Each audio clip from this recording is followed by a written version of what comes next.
বলে হাদিসে পাকের মধ্যে একটা ঘটনা বর্ণিত আছে।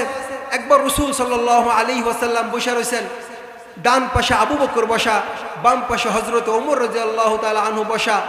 তো আবু বকর আল্লাহ রসুলের পাশে আসেন, ওমর রাদিয়াল্লাহু তাআলা আনহু তিনিও আল্লাহ রসুলের পাশে আসেন। এই সময় জিবরাইল তিনি আল্লাহ রসুলের কাছে আসছেন, ওহী নিয়ে আসছেন।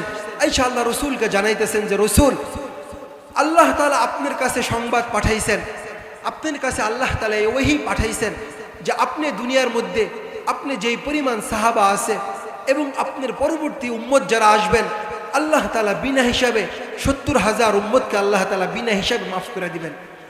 তো আল্লাহ রসুল জিবরাইল আলাইহিস সালাম থেকে এই সংবাদ শুনে ডান পাশে আবু বকরকে জিজ্ঞাসা করলেন যে আল্লাহ তাআলা সংবাদ পাঠাইছেন ৭০,০০০ উম্মতকে আল্লাহ তাআলা মাফ করবেন, বিনা হিসাবে জান্নাত দিবেন। তো আবু বকর বললেন যে রসুল, আমাদের সাহাবা ইকরাম তো ৭০,০০০-এর বেশি, আল্লাহ তাআলা যদি ৭০,০০০ সাহাবাকে মাফ করেন তো এই আমাদের সাহাবারা মাফ না পায়, তাদের জন্য মাফ হয়ে গেল, কিন্তু আমাদের পরবর্তীতে যারা উম্মতরা আসবেন, পরবর্তী কিয়ামত পর্যন্ত আপনার উম্মত যারা আসবেন তাদের মাপের ব্যবস্থা কি হবে? ডান পাশে বাম পাশে ওমর রাদিয়াল্লাহু তাআলা আনহু বসা ছিলেন।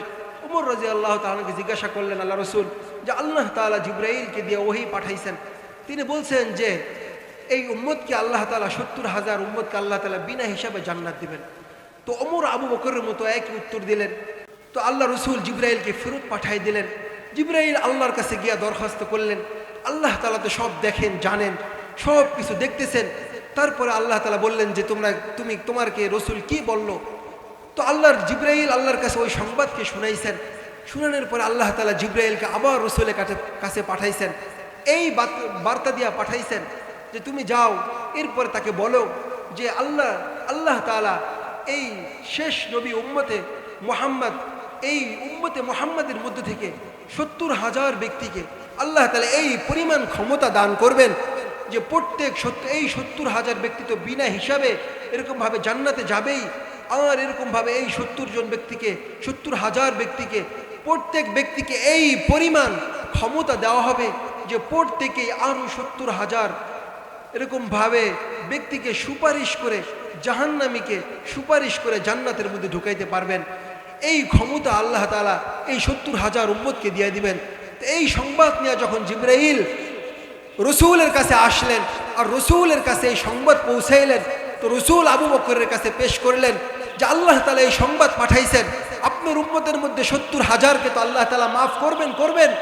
সাথে সাথে আল্লাহ তাআলা এই ৭০,০০০ ব্যক্তির প্রত্যেক ব্যক্তিকে এই পরিমাণ ক্ষমতা দিবেন যে প্রত্যেক ৭০,০০০ ব্যক্তিকে প্রত্যেক ৭০,০০০-এর প্রত্যেক ব্যক্তি আরও ৭০,০০০ জাহান্নামী ব্যক্তিকে সুপারিশ করে জান্নাতে নিয়ে যাওয়ার ক্ষমতা দিবেন। এই ক্ষমতা আল্লাহ রসুল দিয়ে দিয়েছেন। তখন আল্লাহ রসুল আল্লাহ তাআলার এই প্রস্তাবকে গ্রহণ করছেন এবং খুশি মনে কবুল করে নিছেন। তো আল্লাহ রসুল এই প্রস্তাবকে গ্রহণ করার পরে আল্লাহ রসুল আবু বকরকে জানাইছেন, ওমরকে জানাইছেন। তো তারা মুস্কি হাইসা বলছেন যে রসুল, আমাদের সাহাবা ইকরাম তো বিনা হিসাবে জান্নাত পাবে এবং আমাদের পরবর্তী উম্মত একটা দীর্ঘ উম্মত আমাদের বিনা হিসাবে জান্নাতে যেতে পারবে। তো মেরে দোস্ত, এই উম্মতকে, এই মুহাম্মদ সাল্লাল্লাহু আলাইহি ওয়াসাল্লাম শেষ নবীর এই উম্মতকে আল্লাহ তাআলা এই পরিমাণ সুযোগ দিয়েছেন, এই পরিমাণ নৈকট্য লাভ করার সুযোগ দিয়েছেন যেটা পূর্ববর্তী কোনো উম্মতকে আল্লাহ তাআলা দেন নাই। পূর্ববর্তী কোনো উম্মতের কাছ থেকে আল্লাহ তাআলা এটা পান নাই, যেই পরিমাণ আল্লাহ তাআলা এই উম্মতের কাছ থেকে এরকমভাবে উম্মতকে সুযোগ দিয়ে রাখছেন। তো এরকমভাবে এক হাদিসের মধ্যে তো এটাও বর্ণিত আছে, যদিও কোনো কিতাবের মধ্যে ইসরায়েলি রেওয়ায়েত বলে বর্ণিত আছে, কিন্তু ফাজাইলের ক্ষেত্রে এই বর্ণনা যদি বলা হয় যে মুসা আলাইহিস সালামের একটা ঘটনা, মুসা আলাইহিস সালামের একটা প্রসিদ্ধ ঘটনা আছে। ওই ঘটনার মধ্যে উল্লেখ আছে যে আল্লাহ রসুল মুসা আলাইহিস সালাম একবার তুর পাহাড়ে গেলেন। তুর পাহাড়ে যাওয়ার পরে সে তুর পাহাড় থেকে আল্লাহকে জিজ্ঞাসা করতেছেন, আল্লাহ হাল তুকাল্লিমু মাই, আমি তো তোমার সাথে কথা বলি, এরকম কোন উম্মত কি আসবে যারা তোমার সাথে কথা বলবে? তো মুসা আলাইহিস সালাম বললেন যে হ্যাঁ, এরকম একটা উম্মত আসবে, অচিরেই একটা উম্মত আসবে যে তুমি তো আমার সাথে কথা বলো, এরকম একটা নবী আসবে, সাথে সাথে নবীর উম্মতও থাকবে যে নবীও আমার সাথে কথা বলবে, নবীর উম্মতেও আমার সাথে কথা বলবে। তো আল্লাহ রসুল মুসা আলাইহিস সালাম জিজ্ঞাসা করলেন যে তারা তো কখন কথা বলবে? তো আল্লাহ তাআলা বলতেছে ইজ হুম ইয়াসজুদুন, যখন তারা সিজদায় যাবে তখন তারা আমার সাথে কথা বলবে।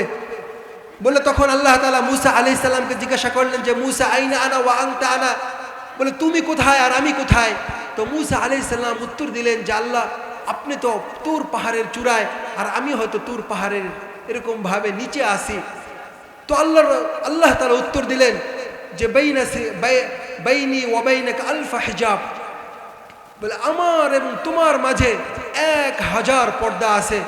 কুল্লা হিজাব আলফা সানা, প্রত্যেকটা হিজাব, প্রত্যেকটা পর্দার দূরত্ব 1000 বছরের রাস্তা। বিদায় আমি আসি নদী সমুদ্রের এই পারে, তুমি আসো সমুদ্রের ওই পারে। বলে অচিরেই একটা উম্মত এরকম আসবে যারা আমার সাথে কথা বলবে, আমি তাদের সাথে কথা বলবো।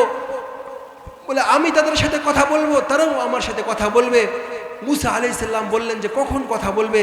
বলে উম্মত যখন সিজদায় যাবে তখন উম্মত আমার সাথে কথা বলবে।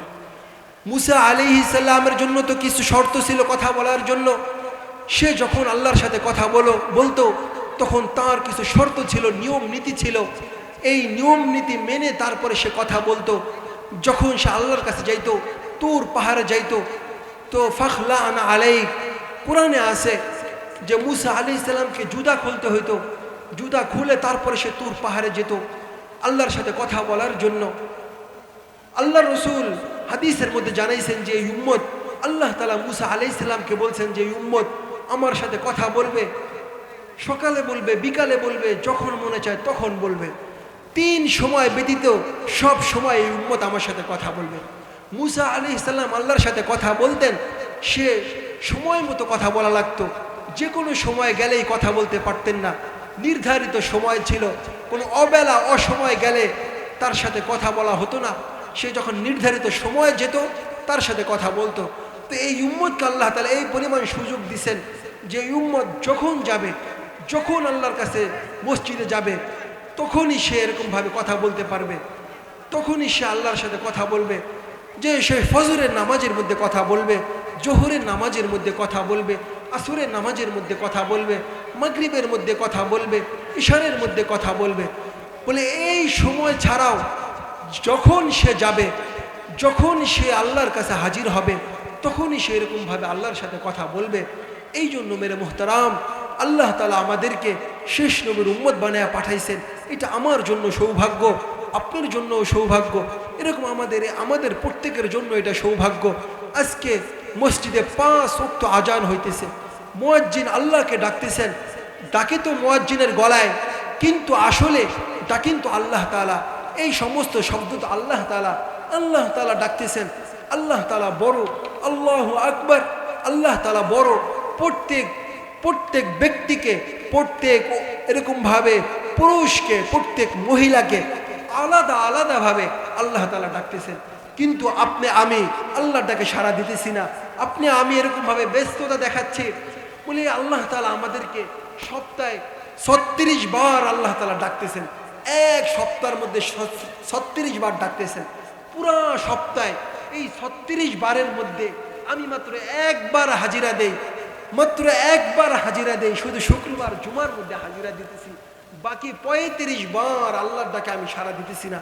যে আল্লাহ তাআলা আমাকে খাওয়াইতেছেন, যে আল্লাহ তাআলা আমাকে পালতেছেন, যে আল্লাহ তাআলা আমাকে এরকমভাবে হাজারো নিয়ামত দিয়ে ভরে রাখছেন, আল্লাহ তাআলা আমাকে হাজারো নিয়ামত দিছেন, সুস্থ রাখছেন, এরকমভাবে সমাজের মধ্যে বড় বানাইছেন। আল্লাহ তাআলা তো বলছেন যে ফামা গররাকা বিরব্বিকাল কারীম, মা গররাকা বিরব্বিকাল কারীম, এই রব্বে কারীমের কাছ থেকে তোমাকে কোন জিনিস সরাই দিল? কুনতা সাগীরা, তুমি বড় ছোট ছিলে। কুনতা দাঈফা, তুমি বড় দুর্বল ছিলে। কুনতা মিসকিনা, তুমি বড় অসহায় ছিলে। কুনতা জাহিলা, তুমি বড় অজ্ঞ ছিলে। বলে আমিই তো তোমাকে শিক্ষা দান করছি, আমিই তো তোমাকে জ্ঞান দান করছি। আনা কাব্বারতু, আমি তোমাকে বড় বানাইছি। আনা আল্লামতু, আমি আল্লাহ তোমাকে শিক্ষা দান করছি। আমি তোমাকে এরকমভাবে পদমর্যাদা দান করছি। এরকমভাবে এখন তোমার শিক্ষা দীক্ষা, এরকমভাবে তোমার অবস্থান, তোমার পজিশন এই পর্যায়ে গেছে যে দুনিয়ার মানুষ তোমার পিছনে ছুটতেছে, দুনিয়ার মানুষ তোমার পিছনে লালায়িত হইতেছে, তোমার পিছনে ছুটা বেড়াইতেছে। এই অবস্থান তো আমি তোমাকে দান করছি। আল্লাহ তাআলা আর রহমান সূরার মধ্যে বলতেছেন, আর রহমান আল্লামাল কোরআন, বলে আমি তো রহমান, কোরআনকে আমি শিখাইছি। আল্লামাহুল বায়ান, বলে আমি তো বর্ণনা শিখাইছি। মানুষকে কথা বলা তো আমি শিখাইছি, মানুষকে চলাফেরা করা তো আমি শিখাইছি। বলে যদি কোনো নবীর মাধ্যমে যদি আল্লাহ তাআলা ওহী না পাঠাইতেন, কিভাবে এই উম্মত চলবে, কিভাবে উম্মত মানুষের সাথে মুআমালা করবে, লেনদেন করবে, মুআশারাত করবে, চিকিৎসা করবে, বিভিন্ন বিষয় যদি আল্লাহ তাআলা নবীর মাধ্যমে ওহী না পাঠাইতেন, তাহলে এই উম্মত জানতো না, অনেক কিছুই জানতো না। এবং অনেক কিছু কি বলতে গেলে কোনো জিনিস উম্মত জানতে পারতো না। এই উম্মতকে আল্লাহ রসুল ওহীর মাধ্যমে জানাইছেন। এই জন্য মেরে দোস্ত, আল্লাহ তাআলা আমাদেরকে ৬০-৭০ বছরের জিন্দিগি দিয়া দুনিয়ার মধ্যে পাঠাইছেন। এই ৬০-৭০ বছরের জিন্দিগির মধ্যে যে ব্যক্তি আল্লাহ রসুলকে রাজি করায় যেতে পারবে, যে ব্যক্তি আল্লাহর পরিচয় নিজের মধ্যে ঢুকায় যাইতে পারবে, আল্লাহ রসুলের পরিচয় নিজের মধ্যে ঢুকাইতে পারবে, ওই আখিরাতের ময়দানে আল্লাহ তাআলা তাকে নাজাত দিবেন। আল্লাহ তাআলা তাকে এরকমভাবে আখিরাতের মধ্যে আল্লাহ তাআলা তাকে এরকমভাবে উচ্চ মাকাম দান করবেন। তো বলতেছিলাম যে আমাকে আল্লাহ তাআলা 5 বার ডাকতেছেন, ডেলি মুয়াজ্জিন 5 বার আজান দিতেছে। এই 5 বার আজান আল্লাহ তাআলা আমাকে দিতেছেন। বলে প্রত্যেককে ডাকেন, ধনীকে ডাকেন, গরিবকে ডাকেন, ছোটকে ডাকেন, বড়কে ডাকেন, পুরুষকে ডাকেন, মহিলাকে ডাকেন, সুস্থকে ডাকেন, অসুস্থকে ডাকেন, প্রত্যেক পেশাজীবীকে ডাকেন, চাকরিজীবীকে ডাকেন, এরকমভাবে চাকরিজীবীর কর্মচারীকে ডাকেন, উচ্চ পদস্থ ব্যক্তিকে ডাকেন, নিম্ন পদস্থ ব্যক্তিকে ডাকেন, সমাজের মধ্যে মধ্যস্থ ব্যক্তি তাদেরকে ডাকেন, ধনী ব্যক্তি তাদেরকে ডাকেন। প্রত্যেক ব্যক্তিকে আল্লাহ তাআলা এক শব্দ দিয়ে খিতাব করতেছেন যে আল্লাহু আকবার, আল্লাহু আকবার। এক শব্দ দিয়ে আল্লাহ তাআলা প্রত্যেক ব্যক্তিকে ডাকতেছেন, হাইয়া আলাস সালাহ, নামাজের দিকে আসো। প্রত্যেক ব্যক্তিকে, চাই সে এরকমভাবে সুইপার হোক, চাই সে এরকমভাবে ধনী হোক, প্রত্যেক ব্যক্তিকে আল্লাহ তাআলা এক শব্দ দিয়ে ডাকতেছেন। আল্লাহ তাআলার কাছে প্রত্যেক ব্যক্তি এক, প্রত্যেক ব্যক্তির মর্যাদা আল্লাহ তাআলার কাছে অনেক বেশি। এই জন্য প্রত্যেককে আল্লাহ তাআলা ডাকতেছেন, প্রত্যেককে আল্লাহ তাআলা নির্ধারিত শব্দ দিয়ে ডাকতেছেন। এই জন্য মসজিদের মধ্যে আসতেছে, বলে সবাই এক কাতারের মধ্যে নামাজ পড়তেছে। এই এক কাতারে দাঁড়ানোর দ্বারা যেরকমভাবে অফিসার সে দাঁড়াইতেছে, তার পিএস, তার অ্যাসিস্ট্যান্ট সেও দাঁড়াইতেছে। তো আল্লাহর কাছে তো প্রত্যেক ব্যক্তি সমান, বিদায় আল্লাহ তাআলা কোনো ভাগ করেন না। মুমিন মুসলমান প্রত্যেক ব্যক্তি আল্লাহ তাআলার কাছে সমান। প্রত্যেক ব্যক্তিকে আল্লাহ তাআলা শব্দ দিয়ে ডাকতেছেন, বিভিন্ন শব্দ দিয়ে, এক শব্দ দিয়ে খিতাব করতেছেন। অথচ আমরা আল্লাহর ডাকে সাড়া দিতেছি না। 5 বার যে আল্লাহ আমাকে ডাকেন, ওই সাড়া দিতে পারতেছি না। আমি আমার এই ব্যস্ততার মধ্যে আছি। তো একটা সময় এরকম আসবে, ফেরেশতা আল্লাহর কাছে বলবেন, আল্লাহ এর হায়াত শেষ হয়েছে, আজালিন মুসাম্মা, নির্ধারিত সময় শেষ হয়ে গেছে। ইজা জা আজালুহুম, যখন নির্ধারিত সময় আসবে, ফালা ইস্তাখিরুনা সাআ, 1 মিনিট আগেও আল্লাহ তাআলা নেবেন না, ওয়ালা ইস্তাকদিমুন, 1 মিনিট পরেও আল্লাহ তাআলা নেবেন না। তো জানকে উঠায় নেবেন, এরকম মালাকুল মউত রূহকে বের করে নিয়ে যাবেন। যাওয়ার পরে এরকমভাবে আমাকে কবরের মধ্যে মানুষ রেখা চলে আসবে। আর কবরে রাখার পরে ফেরেশতা আসবেন, প্রশ্ন করতে আসবেন। ফেরেশতা আমাকে উঠাইবেন, এরপরে প্রশ্ন করবেন। 3টা প্রশ্ন আমাকে করবেন। ওই প্রশ্ন করার পরে যদি কোনো ব্যক্তি দুনিয়ার মধ্যে আল্লাহর পরিচয়, আল্লাহর পরিচিতি, রসুলের পরিচিতি অনুযায়ী নিজের জীবনকে গঠন করতে পারলো, তাহলে তার জন্য ওই প্রশ্ন সহজ হবে, তার জন্য ওই প্রশ্নের উত্তর দেওয়া সহজ হবে। সে প্রশ্নের উত্তর দিয়ে এরকমভাবে কবর পার হয়ে যাবে। আর যদি কারো এরকমভাবে দুর্ভাগা, হতভাগা, বদনসিব কপালে চলে আসে, সে যদি এরকমভাবে ওই প্রশ্নের উত্তর না দিতে পারে, তাহলে এরকমভাবে আল্লাহ তাআলা তার জন্য এরকমভাবে জাহান্নামের ফয়সালা করে দিবেন। ফেরেশতারা জাহান্নামের ফয়সালা করবেন। ফেরেশতারা বলবেন যে দুনিয়ার মধ্যে তোমাকে ডাকছে, বলে দলে দলে লোক গিয়া তোমাকে ডাকছে।